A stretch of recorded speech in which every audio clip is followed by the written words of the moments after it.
como é que é, assim, por exemplo, quando a gente fala que o Pix ele é um produto, né? Então, assim, claramente ele vem resolver uma dor lá que a gente tinha nos arranjos de pagamento que até então existiam. O Open Finance,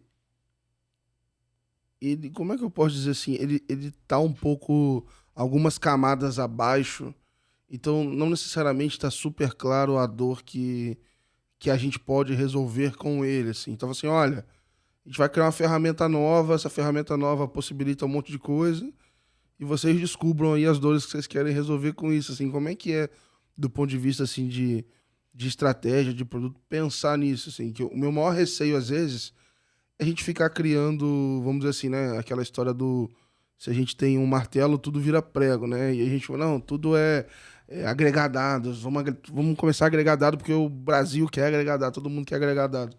E não sei se é para todo mundo, se todo mundo tem esse interesse ou não. Como é que você olha para a estratégia numa situação dessa, com aquela carga de regulatório para entregar, e ao mesmo tempo tendo que entender o que o cliente quer, assim? Eu acho que, assim, tem. Quando a gente olha para compartilhamento de. Vou falar especificamente de compartilhamento de dados, sabendo, obviamente, que a agenda de Open Finance é mais ampla que isso, tá? Aham. Vou olhar para dados porque talvez esse seja o mais cross necessidades. A gente, historicamente, tem várias necessidades do cliente que esbarram ou cujo limitante para atender aquela necessidade é conhecer de fato o cliente, Uhum. né? Então, eu dei o exemplo de levar a fatura numa agência para mostrar para o teu gerente que olha só como eu pago lá, pago tudo em dia, tal, não sei o quê. Então, esse é um exemplo de uma dor de cliente que existia e já existia para Open Finance, por eu não conseguir ter, na verdade, por eu ter uma assimetria de informação dentro do mercado. Então, quando você equaliza essa assimetria para algo um pouco mais simétrico, colocando o poder de decisão na mão do cliente, você permite que não só uma dor, mas várias outras dores análogas a essa da fatura possam ser resolvidas com essa simetria já mais próxima da realidade de informação do cliente. O que na prática, onde que eu quero chegar aqui? Tem soluções, tem produtos ou tem dores que eu já conhecia e que agora com o remédio eu consigo atacar, né? Então agora com essa visão informacional eu já consigo atacar. Tem outras que eu nem tentava atacar porque justamente por não ter acesso à informação eu não tinha como, era Uhum. inviável, né? O produto, um mínimo produto viável, ele precisa ser viável. Sim, sim. Não adianta nada ser só uma ideia que a gente não consegue colocar na prática. Então, em resumo, o Open Finance ele permite que você ataque dores já conhecidas causadas pela assimetria de informação e outras dores que você talvez deixasse de atacar no passado, justamente por entender que não era viável colocar uma coisa de pé. Exemplo, tá? A gente pode ir além do mercado financeiro aqui. Eu posso falar de ESG contigo, de entender como é que teu perfil de consumo e de pagamento de contas de luz, energia, água, etc. E entender o quanto que você está contribuindo ou não para recuperação ou emissão de CO2 no ambiente. Uhum. Não estou nem falando de mercado financeiro aqui, eu estou falando de meio ambiente. Né? Mas que reduzindo uma assimetria informacional, eu posso eventualmente ter uma iniciativa nessa linha. Hoje é uma realidade na Austrália, por Uhum. exemplo. Né? Tem startups lá fazendo exatamente o que eu acabei de falar. Putz, eu pego o teu comportamento, né? Eu busco, na verdade, algumas informações sobre o seu estilo de vida, concateno isso com informações financeiras que eu tenho suas, né? Sobre pagamentos de contas de água, luz, aquecimento a gás e tudo mais, Que né? lá é legal também falar que eles têm esses dados de utilities, vamos dizer assim, fazendo parte do ecossistema dele, né? Exato, exato, do ecossistema de Open, né? Então, olha só, o Open vem para reduzir emissão de CO2. Uhum. Essa é uma conexão super não trivial para se fazer, né? E isso é uma realidade na Austrália. Então, olha só, você ataca dores que você nem imaginava que atacaria dentro de um ecossistema, porque o Open Finance, o Open Data, que te permite olhar para outras informações e conseguir criar conexões não óbvias Uhum. por um objetivo final, nesse caso, para reduzir a emissão de CO2. Então, acho que essa visão de estratégia traz muito e reforça muito o ponto que a gente ainda tem mais pergunta do que resposta. Seria arrogante da nossa parte falar que a gente já fez todas as conexões não triviais que poderiam ser feitas. Né? Eu falo nós enquanto mercado como um todo, né? Sim. Então, assim, balancear justamente essas conexões, o quanto que você precisa aportar nas dores já conhecidas, o quanto que vale a pena apostar em dores que a gente talvez não olhasse com tanto carinho antes.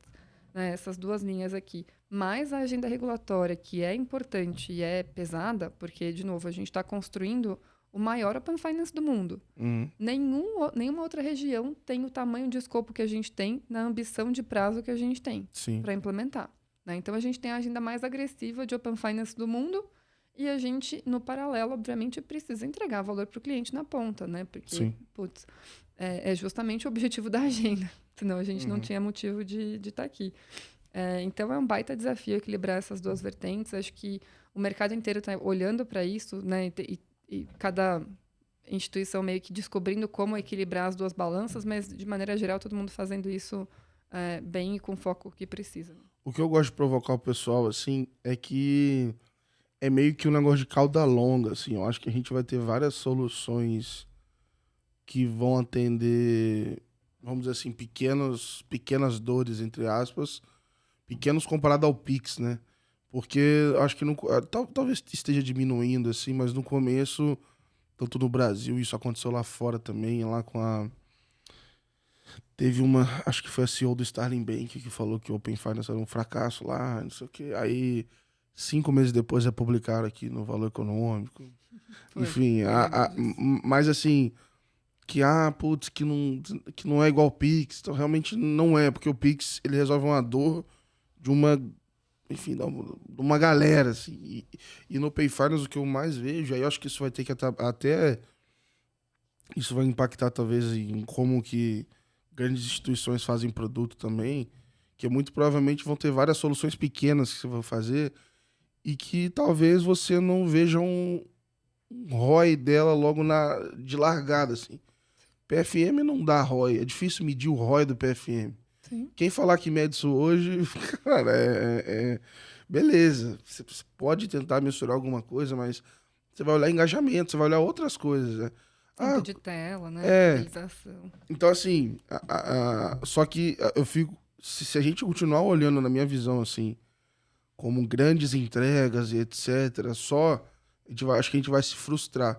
Então, quando eu tive a oportunidade de navegar pelos bancos e coisas lá fora para ver como é que era a área deles logada, quase você não ouvia falar de Open Finance. Era uma área do cliente que tinha lá assim, complete teu cadastro.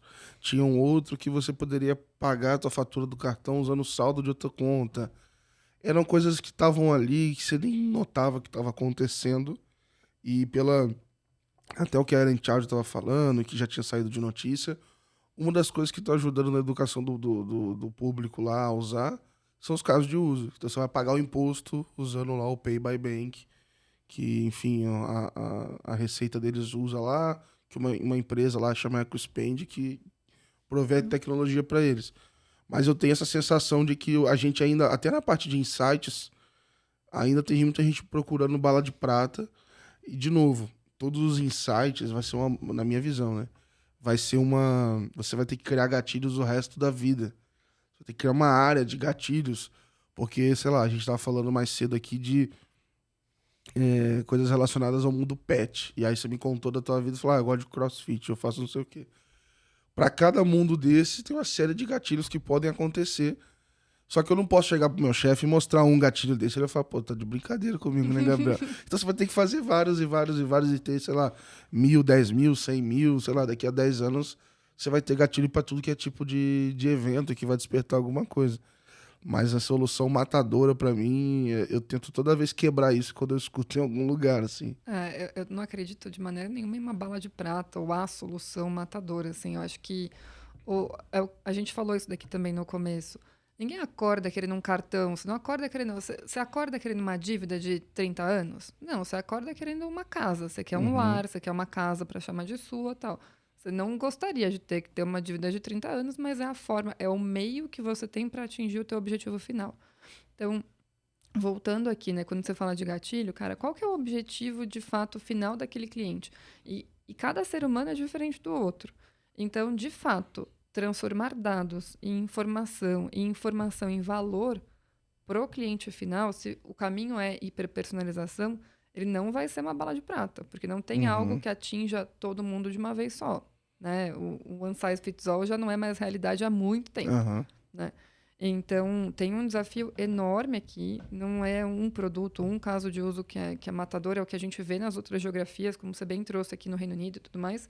E o desafio maior é como é que você deixa isso simples ao ponto de que o cliente, né, quem está usando, o teu usuário, é tão transparente para ele que ele está vendo o valor que ele quer antes de ver o produto financeiro que está por trás. Estou esbarrando aqui no conceito de embedded finance também, né?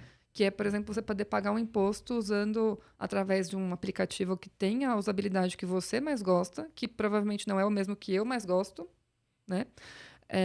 Usando o saldo de outra conta, de 2 contas, de 4 contas, o que quer que seja. Porque o teu objetivo é não ser preso por evasão fiscal. Então, você precisa pagar um imposto. Para pagar o imposto, você quer que isso seja fácil.